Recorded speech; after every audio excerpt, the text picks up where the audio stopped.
অতিথি আপ্যায়নে কিংবা বিকেলে নাস্তার জন্য একদম সহজে ঘরোয়া উপকরণ দিয়ে ভীষণ মজাদার একটি নাস্তা তৈরি করে দেখাবো, যেটা আপনি একবার বানিয়ে কাউকে খাওয়ালে বারবার তৈরি করার রিকোয়েস্ট আপনার কাছে আসতেই থাকবে। এভাবে এই নাস্তাটিকে বানালে কেউ খেয়ে বুঝতেই পারবে না এটা ঘরে তৈরি করা নাস্তা। মাত্র একটি ডিম আর 1 কাপ ময়দা দিয়ে সহজে এটাকে বানিয়ে নেওয়া যায়, খেতে ভীষণ মজার হয়।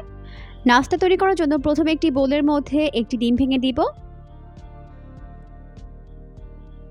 এখন এর মধ্যে অ্যাড করে দিচ্ছি 1/4 টিস্পুন পরিমাণ লবণ। এরপর ডিম আর লবণ একত্রে ভালো করে মিশিয়ে নিতে হবে। মিশিয়ে নেওয়ার পর এই পর্যায়ে এর মধ্যে অ্যাড করে দিব 1 কাপ পরিমাণ ময়দা আর দিয়ে দিব পরিমাণ সয়াবিন তেল। এরপর হ্যান্ড হুইক্সের সাহায্যে এগুলোকে খুব ভালো করে মিশিয়ে নিতে হবে।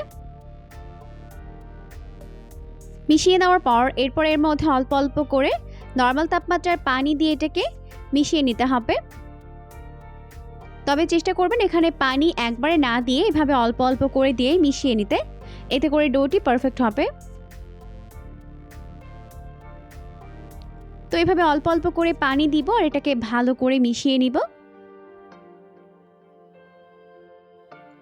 আমি এখানে 1 কাপ পরিমাণ পানি নিয়েছিলাম, এখান থেকে 1 কাপ পরিমাণ পানি আমি ব্যবহার করেছি।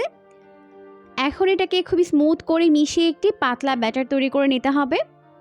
এই ব্যাটার যত বেশি পারফেক্ট হবে আপনার নাস্তার শীটগুলো কিন্তু ততটাই বেশি পারফেক্ট হবে।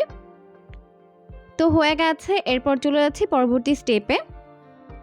এই জন্য চুলায় একটি প্যান বসিয়ে দিয়েছে, এরপর অল্প একটু সয়াবিন তেল ভালোভাবে এইভাবে ব্রাশ করে নিচ্ছে। তেল ব্রাশ করে নেওয়ার পর এখন এর মধ্যে 1/2 কাপ পরিমাণ ব্যাটার দিয়ে দিব। ব্যাটারটিকে দেওয়ার পর এভাবে চারপাশে একটু ছড়িয়ে দিতে হবে, এতে করে এই শীটটা অনেক বেশি পাতলা হবে। এরপর 1 মিনিটের মতো ওয়েট করার পর দেখা যাবে এটা এরকম প্যানের গা ছেড়ে আসছে আর এটা ভালোভাবে কুকড হয়ে গেছে। তো এই পর্যায়ে আমি এটাকে চুলা থেকে নামিয়ে নিচ্ছি। আর এই শীটগুলোকে বানানোর সময় অবশ্যই চুলার আঁচটিকে মিডিয়াম ফ্লেমে রাখতে হবে। এভাবেই আমরা সবগুলো শীট বানিয়ে নিব। এখন আমাদের সবগুলো শীট বানানো হয়ে গেছে, এরপর এগুলোকে একটি সাইডে রেখে দিচ্ছি। এরপর চুলায় একটি প্যানের মধ্যে দিয়ে দিলাম 4 টেবিল চামচ পরিমাণ সয়াবিন তেল আর দিয়ে দিলাম 1/3 কাপ পরিমাণ পেঁয়াজ কুচি।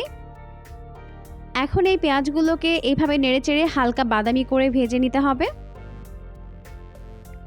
তো ভাজতে ভাজতে যখন পেঁয়াজগুলো হালকা বাদামি হয়ে যাবে আর এরকম নরম হয়ে যাবে, ওই পর্যায়ে দিয়ে দিলাম 1/2 চামচ পরিমাণ আদা রসুন বাটা, দিয়ে ভালো করে এটাকে মিশিয়ে নিলাম।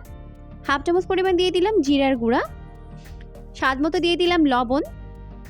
এরপর একটু পানি দিয়ে দিলাম যাতে মশলা পুড়ে না যায়। 1/4 টিস্পুন পরিমাণ দিয়ে দিলাম গরম মশলার গুঁড়া, 1/4 টিস্পুন পরিমাণ হলুদের গুঁড়া, 1/2 চামচ পরিমাণ দিয়ে দিলাম লাল মরিচের গুঁড়া, দিয়ে খুব ভালো করে সব কিছুকে মিশিয়ে নিলাম। তো মশলা কষানোর এই পর্যায়ের মধ্যে অ্যাড করে দিব একটি ডিম। ডিমটিকে দেওয়ার পর এইভাবে নেড়ে চেড়ে পেঁয়াজের সঙ্গে ক্রাম্বল করে নিতে হবে। তো এখন কিন্তু আমাদের নাস্তার জন্য পুরটা একদম রেডি হয়ে গেছে। এই পর্যায়ে এটাকে চুলা থেকে নামিয়ে নিব। এরপর আমি এখানে একটি বোল নিয়েছি আর এর মধ্যে দিয়ে দিব 2 চামচ পরিমাণ ময়দা আর অল্প একটু পানি দিয়ে এটাকে ভালো করে মিশিয়ে একটি গাম তৈরি করে নিতে হবে।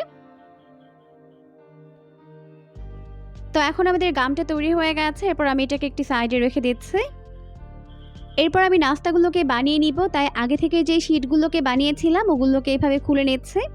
এরপর একটি শীটের উপরে আমি এইভাবে একটা সাইড থেকে আগে থেকে তৈরি করে নেওয়া পুর দিয়ে দিলাম, দিয়ে চারপাশে খুব ভালোভাবে গামটিকে লাগিয়ে দিচ্ছে।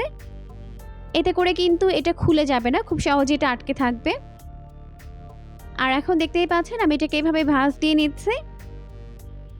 ভাঁজ দিয়ে আমি এটাকে এইভাবে ফোল্ড করে নিলাম।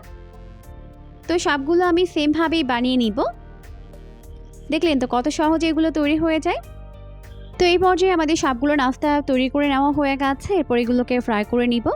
তাই চুলায় একটি প্যান বসিয়ে যথেষ্ট পরিমাণে সয়াবিন তেল দিয়ে দিয়েছি। তেলটিকে ভালোভাবে গরম করে এর মধ্যে একটি একটি করে নাস্তার শেপগুলোকে দিয়ে দিচ্ছে। একবারে যতগুলো ধরে দিয়ে দিব।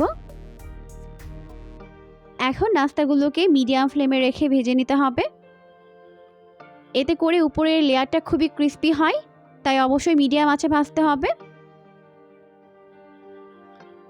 তো উল্টে পাল্টে আমি নাস্তাগুলোকে এইরকম গোল্ডেন ব্রাউন করে ভেজে নিয়েছি, দেখতেই পাচ্ছেন খুবই সুন্দর একটা কালার চলে এসেছে। এখন আমি এগুলোকে ভালোভাবে তেল ঝরিয়ে তেল থেকে উঠিয়ে নিচ্ছি। তো এখন ভালোভাবে তেল ঝরিয়ে আমি নাস্তাগুলোকে একটি প্লেটের মধ্যে উঠিয়ে নিচ্ছি। তো নাস্তাগুলোকে ভাজতে আমাদের প্রায় 3 মিনিটের মতো সময় লেগেছে। এই নাস্তাগুলো কিন্তু অনেক বেশি মচমচে হয়, খেতে কিন্তু ভীষণ মজার হয়। আর এইভাবে নাস্তাটিকে বানালে কেউ খেয়ে বুঝতেই পারবেন এটা ঘরে তৈরি করা এতটাই বেশি মজাদার হয়। এখন চাইলে পছন্দ মতো সস কিংবা চাটনির সঙ্গে এটাকে সার্ভ করতে পারবেন, খেতে ভীষণ মজার হয়েছে। এরকমই সমস্ত নতুন ভিডিও প্রতিদিন পেতে অবশ্যই চ্যানেলটিকে সাবস্ক্রাইব করে রাখবেন। পরবর্তী ভিডিও দেখার আমন্ত্রণ জানিয়ে বিদায় নিচ্ছি। সবাই অনেক বেশি ভালো থাকবেন। আল্লাহ হাফেজ।